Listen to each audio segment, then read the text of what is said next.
Olá, palavras que consolam e esclarecem é o que o programa se propõe em conversa com estudiosos do Espiritismo. Hoje faremos uma reflexão sobre o tema A Força de Deus e recebemos nosso convidado, Márcio Festugato. Seja bem-vindo, Márcio. Boa noite, querido Vanderlei. Mais uma vez é um privilégio estar participando dessa live das Palavras Consoladoras.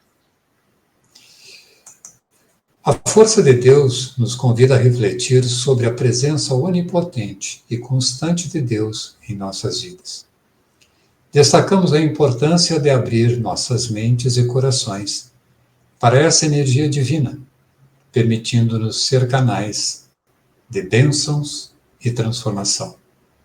Através da conexão com a força de Deus, podemos superar medos, dúvidas e negatividades, irradiando confiança, coragem e valores espirituais elevados. Esta mensagem nos lembra que, ao nos sintonizarmos com a vitalidade divina, podemos encontrar paz, proteção e alegria, contribuindo para um ambiente de amor e prosperidade.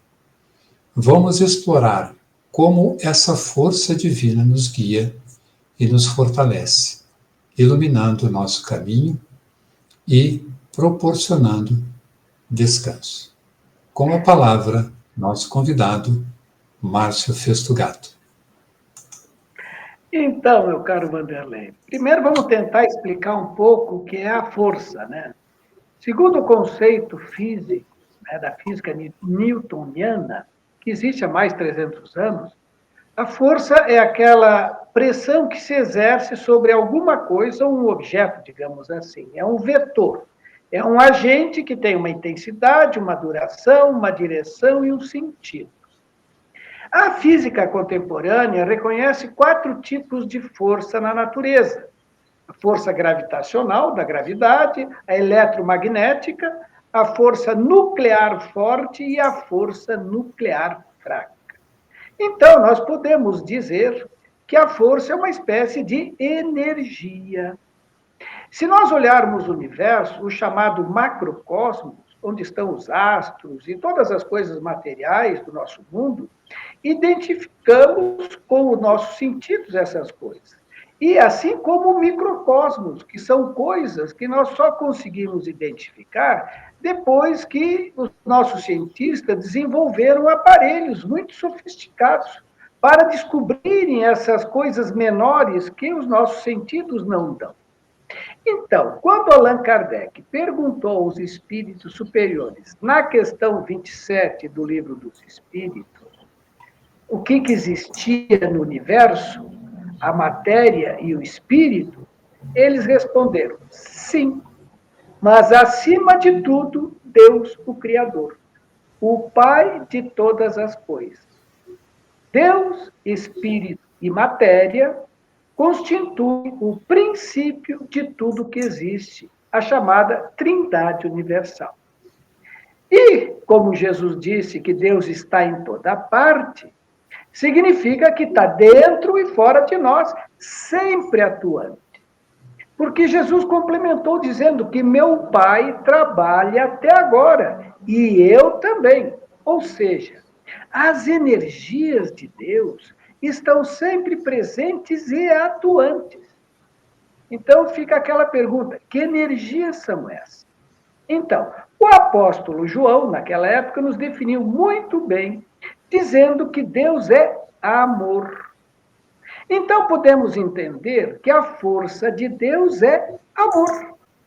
Mas não esse amor nosso simples que a gente conhece, mas amor na sua forma mais pura, mais perfeita, mais elevada, muito, extremamente superlativa, que nós ainda não temos condições de compreender. Porque ainda somos muito ignorantes, e ainda falta a nossa capacidade de desenvolvermos todos os ramos que constituem o amor, que são as virtudes, e na sua plenitude, porque nós ainda estamos ela na fase de semente. E isso irá obrigatoriamente acontecer quando nós atingirmos o nível da angelitude. Ou seja, quando atingirmos o nível evolutivo de Jesus, aí nós teremos desenvolvido essas qualidades que o amor requer. No livro A Gênese, Allan Kardec nos diz que a natureza está mergulhada no fluido divino, que é a força de Deus, o amor de Deus. Jim Hammer, um pesquisador da área da genética, refere no seu livro O Gene de Deus que crer em Deus, acreditar em Deus, é hoje considerado por essas pesquisas um fenômeno genético, porque todos temos dentro do conjunto dos nossos genes um grupo de genes chamado VMAT2. Essa é a sigla. Definido como o gene de Deus, pelo qual as pessoas apresentam uma predisposição orgânica para a aceitação da ideia da existência de Deus. E que alcançamos a nossa relação com Deus através da harmonia dos nossos pensamentos e sentimentos para com os outros e para conosco mesmo, através de uma consciência fraterna, solidária, indulgente e liberta de culpas e medos. Jesus nos fala dessa centelha divina que reside em cada um de nós, quando nos disse: não está escrito que vós sois deuses?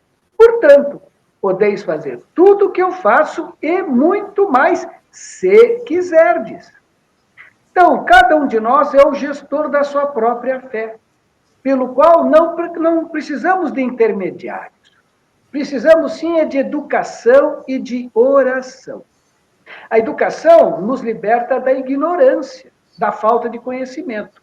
E a oração nos ajuda a conquistar essa harmonia e a ligação com as energias, com a força de amor de Deus, que nos fornece todas as vibrações que nós necessitamos para vencermos os nossos desafios, as nossas provas e as nossas expiações. A providência é a solicitude de Deus para com as suas criaturas.